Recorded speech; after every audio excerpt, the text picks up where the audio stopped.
할렐루야. 2월 12일 금요일 아침입니다. 오늘 하루도 마태복음 말씀을 묵상하면서 예수님을 닮아갈 수 있는 은혜가 모두에게 있길 소망합니다. 오늘 나눌 말씀은 마태복음 13장 1절에서 17절까지의 말씀입니다. 마태복음 13장 1절에서 17절까지의 말씀 다 함께 읽겠습니다. 그날 예수께서 집에서 나가사 바닷가에 앉으시매 큰 무리가 그에게로 모여들거늘 예수께서 배에 올라가 앉으시고 온 무리는 해변에 서 있더니 예수께서 비유로 여러 가지를 그들에게 말씀하여 이르시되 씨를 뿌리는 자가 뿌리러 나가서 뿌릴새 더러는 길가에 떨어지매 새들이 와서 먹어버렸고 더러는 흙이 얕은 돌밭에 떨어지매 흙이 깊지 아니하므로 곧 싹이 나오나 해가 돋은 후에 타서 뿌리가 없으므로 말랐고 더러는 가시떨기 위에 떨어짐에 가시가 자라서 기운을 막았고 더러는 좋은 땅에 떨어짐에 어떤 것은 100배 어떤 것은 60배 어떤 것은 30배의 결실을 하였느니라. 귀 있는 자는 들으라 하시니라. 제자들이 예수께 나와 이르되 어찌하여 그들에게 비유로 말씀하시나이까. 대답하여 이르시되 천국의 비밀을 아는 것이 너희에게는 허락되었으나 그들에게는 아니 되었나니 무릇 있는 자는 받아 넉넉하게 되되 없는 자는 그 있는 것도 빼앗기리라.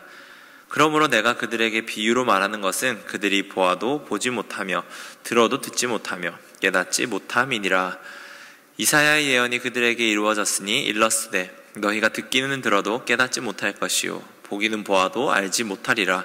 이 백성들의 마음이 완악하여져서 그 귀는 듣기에 둔하고 눈은 감았으니 이는 눈으로 보고 귀로 듣고 마음으로 깨달아 돌이켜 내게 고침을 받을까 두려워함이라 하였느니라.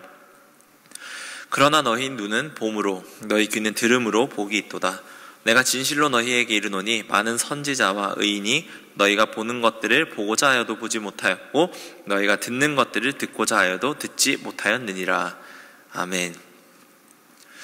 마태복음 5장에서 7장이 예수님께서 산에서 제자들과 사람들에게 나눴던 말씀을 담고 있다면 이 마태복음 13장은 바닷가에서 예수님께서 사람들에게 나눈 비유의 말씀들이 나누어져 있습니다.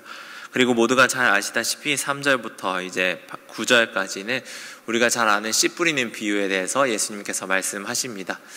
씨 뿌리는 비유 자체에 대한 해석은 저희가 내일 본문에 다시 등장하므로 내일 이야기를 하려고 하고 어떤 10절 이후에 나타나는 이 주제에 대해서 다뤄보려고 합니다. 사람들은 이 10절부터 대략 이 13절까지에 나오는 이 부분들을 조금 읽으면서 난감해합니다. 마치 읽으면서 드는 생각은 예수님께서 일부러 가르쳐 주시지 않은 것 같거든요. 하나님 나라의 비밀을 이 사람들에게는 가르쳐주고 저 사람들에게는 가르쳐주지 않은 것처럼 일부러 저 사람들이 구원을 받지 못하게 예수님께서 돌려서 말하시는 것 아닌가, 이런 식으로 생각을 할 수 있습니다.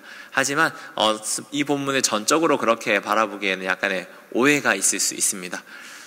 일단 예수님께서 비유를 통해서 말씀하신 이유는 무엇보다 사람들에게 다가가기 쉬운 어떤 소재와 이야기들로 예수님 제시하기 위함이었습니다. 그랬기에 예수님께서 하시는 말씀은 누가 들었을 때도 뭔가 친숙한 주제로 다가왔던 것이죠.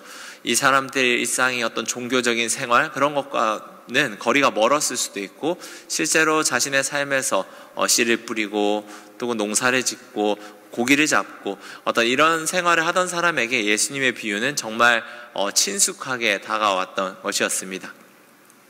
그러면 오늘 질문을 할 수 있죠. 왜 도대체 이 이야기가 왜 등장하는 겁니까? 예수님은 이런 누군가에는 알게 되고 누군가에는 모르게 되는 이 비유의 말씀을 왜 전했는지, 이 주제를 왜 꺼냈습니까? 라는 이야기를 할 수 있는데 15절에 그 핵심이 담겨 있다고 할 수 있습니다. 예수님께서 하신 말씀을 들은 사람은 왜 듣게 되었고 듣지 못한 사람은 왜 듣지 못하였을까 이야기하는 데 있어서 15절 말씀이 핵심입니다. 다 함께 읽어보도록 하겠습니다. 이 백성들의 마음이 완악하여져서 그 귀는 듣기에 둔하고 눈은 감았으니 이는 눈으로 보고 귀로 듣고 마음으로 깨달아 돌이켜 내게 고침을 받을까 두려워함이라 하였느니라. 아멘. 마태복음에는 이사야 말씀을 현재 인용하고 있습니다. 그 가운데 등장하는 것이 이 백성의 마음이 완악하여져서 듣지 못하게 되었다 이야기를 합니다. 예수님께서 일부러 어렵게 말해서 사람들을 못 듣게 한 게 아니라는 것이죠. 백성들의 마음 자체가 예수님의 이야기를 들을 어떤 마음이 없었던 사람들은 전혀 듣지 못하게 되었다는 것을 말해주고 있습니다. 그런 사실을 우리는 어떻게 알 수 있을까요? 성경의 많은 부분을 봐도 알 수 있는데 마태복음 13장 앞에 있는 12장의 내용만 살펴봐도 예수님께서는 안식일에 관한 여러 주제로 사람들에게 마음껏 비유가 아닌 직접적으로 예수님께서 많은 설명들을 하십니다. 하지만 그 이야기를 들을 때 사람들의 마음은 어떻습니까?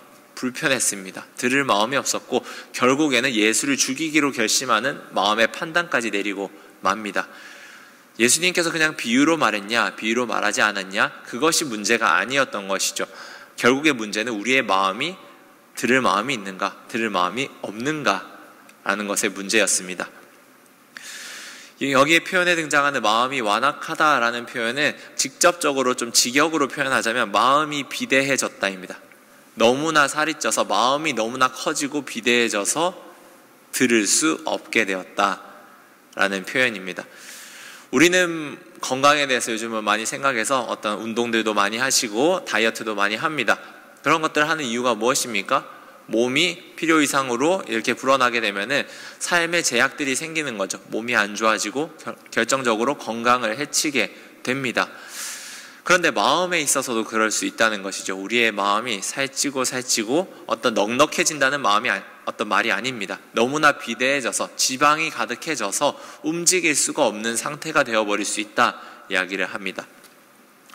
우리가 몸을 들어서 한번 비유해 보면 좋겠습니다. 우리가 몸을 생각할 때는 어떻게 할 때 비대해집니까? 좋지 않은 것들을 많이 먹을 때 비대해집니다. 또 한 가지 측면을 생각해 보면 움직이지 않을 때, 뭔가 먹은 것에 대해서 어떤 그런 것에 비해서 전혀 움직이지 않는 생활을 하게 될 때 우리의 몸은 이렇게 불어나기 시작합니다. 마음에 대해서도 생각을 해봐야 한다는 것이죠. 우리의 마음이 비대해질 수 있다는 겁니다. 몸은 눈에 보이니까 우리가 조금만 살쪄도 민감하게 반응할 수 있는데 우리의 마음 또한 살찔 수 있다는 것을 우리는 반드시 염두에 둬야 합니다. 이 마음은 보이지 않기에 우리의 안 좋은 습관들이 쌓이면 어느 순간 우리의 마음은 움직일 수 없는 마음이 되어 있습니다. 어떨 때 비대해질 수 있을까요? 아까 몸의 비유를 들어보자면 안 좋은 것들이 계속해서 많이 들어올 때이겠죠. 우리에게 하는 생각들, 어떤 죄악된 생각들, 정욕들, 교만한 마음들, 안 좋은 생각들이 우리 안에 차곡차곡 쌓이다 보면 우리의 마음은 어느새 비대해질 수 있다는 겁니다. 또 마찬가지로 우리의 몸이 움직이지 않을 때 살이 찌는 것처럼 우리의 마음이 움직이지 않을 때, 마음이 동하지 않을 때 우리의 마음은 점점 더 문제가 생길 수 있다는 겁니다. 어떤 나의 생각과 나의 마음에만 사로잡혀서 다른 사람들의 마음을 들여다보고 공감하고 누군가의 삶에 들어갈 수 있는 마음의 여유가 없다면, 그 마음을 움직이지 않는다면 우리의 마음은 점차 비대해질 수 있다고 오늘의 본문은 이야기합니다. 이것이 왜 우리에게 문제가 될까요? 지금 결론적으로 예수님의 말씀도 들어가지 않기 때문입니다. 예수님께서는 정말 많은 것들을 행하실 수 있는 능력이 있으신 분이었습니다. 그렇지만 능력을 행하실 수 없는 케이스들이 있었습니다. 마태복음의 앞부분에 보면 예수님께서 고향에 갔을 때 예수님에 대한 어떤 선입견, 닫힌 마음들을 갖고 있을 때 예수님께서는 거기서 기적을 제대로 행하실 수 없었거든요. 그것뿐이겠습니까? 오늘의 이야기 같은, 또 12장의 이야기 같은 것들을 보면 예수님께서는 계속해서 능력을 행하시지만 그 마음에 들을 여유가 없었던 사람들, 예수님의 마음에 전혀 닫혀 있었던 사람들은 예수님의 말씀이 들어갈 수 있는 공간조차 생기지 않았고 예수님께서 능력을 행하실 수 없었습니다. 이건 상당히 심각한 문제라고 할 수 있습니다. 육체가 살이 찌냐 빠지냐의 문제보다 훨씬 심각한 문제가 우리의 마음이 어떤 상태인가, 비대해졌는가, 들을 마음이 있는가, 이것이 더 중요한 문제일 수 있습니다. 그러면 우리는 어떻게 듣는 마음을 회복할 수 있을까? 듣는 연습을 해야겠죠. 성경에는 이런 비대한 마음이 완악해졌다라는 것과 좀 반대되는 표현으로 쓸 수 있는 표현이 듣는 마음이라고 할 수 있을 것 같습니다. 무언가에 대해 들을 기가 없어진 비대한 마음과 반대되는 마음은 들을 수 있는 마음이겠죠. 이 듣는 마음을 가진 사람의 대명사로 나타나는 사람이 솔로몬 왕이었습니다. 열왕기상 3장에 보면 솔로몬은 하나님께 기도를 합니다. 제게 듣는 마음을 주셔서 제가 수많은 일들을 판단할 수 있게 하여 주옵소서.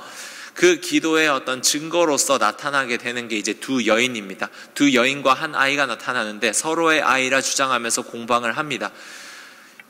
기존의 율법조차, 모세의 율법에서조차 이 케이스에 대해서, 이 사건에 대해서 해결을 할 수가 없었습니다. 하지만 솔로몬은 듣는 마음을 가지고 이 사람들의 삶 가운데 들어갑니다. 개개인의 고백을 듣고 그들 가운데 이들의 마음을 깨달으면서 새로운 해결책을 찾아갑니다. 이 이야기가 무엇을 보여줄까요? 솔로몬이 듣는 마음을 가졌다는 걸 보여줍니다. 왕으로서 그 여인들의 이야기를 듣는 것은 쉬운 일이 아니었습니다.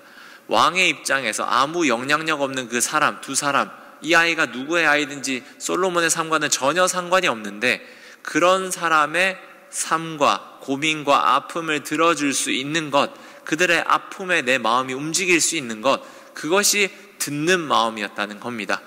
오늘의 본문이 이야기하는 마음이 완악해진, 마음이 비대해진 것과는 반대의 모습, 듣는 마음의 모습이 이런 모습이다. 성경의 본문은 이야기를 하고 있습니다. 오늘 하루 어떻게 살아가시겠습니까? 비유를 이해하고 이야기를 나누기 앞서서 우리의 마음을 점검할 수 있으면 좋겠습니다. 우리의 마음을 돌아봤을 때 나는 지금 어떤 마음에 움직이고 있는가? 내 마음은 살아서 움직이고 있는가? 다른 사람의 삶 속에 들어가고 있는가? 우리는 한번 체크를 해봐야 합니다. 만약에 생각보다 우리의 마음이 비대해진 걸 느낀다면은 마음의 다이어트를 해야겠죠. 어떻게 할 수 있겠습니까? 아까처럼 안 좋은 것들을 많이 먹었다면, 안 좋은 생각들이 우리의 삶에 많이 들어왔다면 이제 좋은 생각들을 우리의 마음속에, 건강한 것들을 집어넣는 겁니다. 안 좋은 것들은 빼는 것이고 우리의 마음을 조금씩 움직여보는 것입니다. 나의 삶, 나의 자리에서 벗어나서 다른 사람의 삶 가운데, 다른 사람의 고민 가운데 내 마음을 조금씩 움직이기 시작할 때 우리의 마음은 건강해지기 시작할 것입니다. 그리고 끝내는 하나님의 말씀, 예수 그리스도의 그 복음의 선포, 천국 말씀이 우리의 마음속에도 들어올 수 있는 은혜가 있으리라 생각됩니다. 오늘 하루 듣는 마음을 간구하시면서 기도하시면서 나아가는 저와 여러분이 되면 좋겠습니다. 기도하겠습니다. 하나님 아버지, 오늘 예수님의 비유 말씀 그리고 우리들의 마음에 대해서 다루어 주시니 감사합니다. 마음이 완악하여진 자들은 하나님의 말씀이 마음껏 선포되어도 들을 수가 없었습니다. 우리의 마음이 너무나 비대해져서 무언가에 동할 수 없고 움직일 수 없게 되었을 때 아무리 좋은 말, 능력의 말씀이라 하더라도 우리의 마음속에 들어오지 않았습니다. 주님, 우리가 마음의 건강을 생각할 수 있게 하여 주옵소서. 우리의 영혼이 진정으로 건강해졌을 때 우리는 들을 수 있는 마음이 됩니다. 마치 솔로몬과 같이 누가 다가오더라도 누군가의 삶 속에, 누군가의 마음 속에 들어가 볼 수 있고 공감할 수 있는, 마음이 움직일 수 있는 사람이 될 때 하나님의 역사는 그 사람을 통해서 이루어졌습니다. 주님, 우리의 삶을 돌아봅니다. 우리의 마음을 점검해 봅니다. 하나님, 우리의 마음이, 우리의 영혼이 나도 모르는 새에 비대해져 있었다면 오늘의 말씀을 기억하면서 듣는 마음을 추구하고 더욱더 들을 수 있는 우리의 마음이 될 수 있는 은혜가 있게 하여 주옵소서. 이 모든 말씀 예수님의 이름으로 기도드립니다. 아멘.